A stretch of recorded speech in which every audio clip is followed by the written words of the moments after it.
jaz moram reči, da se počutim malo kot sprevodnik na nerentabilni progi. Ampak v imenu Seniorske zveze, ki je resna organizacija, se je skoraj polovico članstva, smo člani Seniorske organizacije, in tukaj bom, tako kot sem se pripravil, izrekel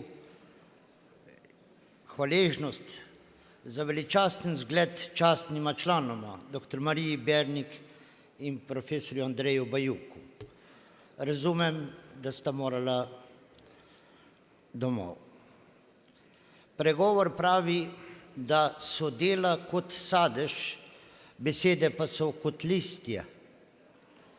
In sadovi dela nagrajencev, ki so jih položili pred nas, naj nam bodo hrana za odgovornost in za navdih pri našem prizadevanju za boljšo Slovenijo. Prisrčno pozdravljam tudi predsednico in predstavnike v parlamentu in vse, ki nosijo težo dneva, bi rekel pisatelj, v stranki.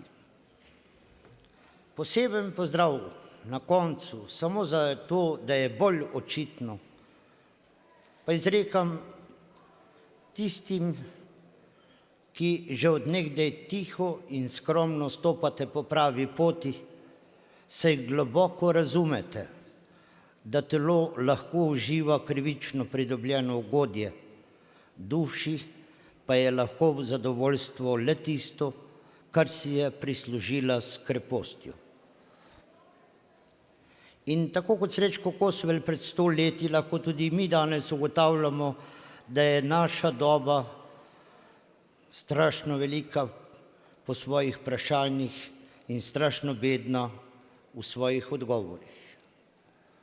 In vendar smo se zbrali tukaj krščanski demokrati, da bi oblikovali morda neperfekten, pa vendar odgovor, naš odgovor, ki naj bi bil odraz tega, kar življenje po načelih krščanske demokracije je. Tik pred adventom smo in zato je najprej na mestu obnovljeno zavedanje, da ni nič tisti, ki seje, in nič tisti, ki žanje. V rokah tistega, ki daje rast, je naše najgloblje upanje. V veliki skrbi za ohranitev vrednot, na katerih sloni ne samo naša država, vsa Evropa, in v tem času še posebni skrbi za družino, zato končujem z besedami Alberta Camusa.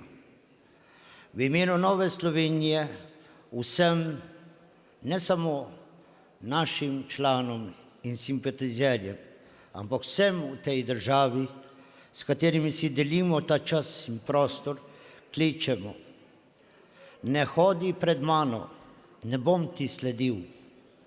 Ne hodi za mano, ne bom te vodil. Hodi ob meni in bodi moj prijatelj. Hvala lepa.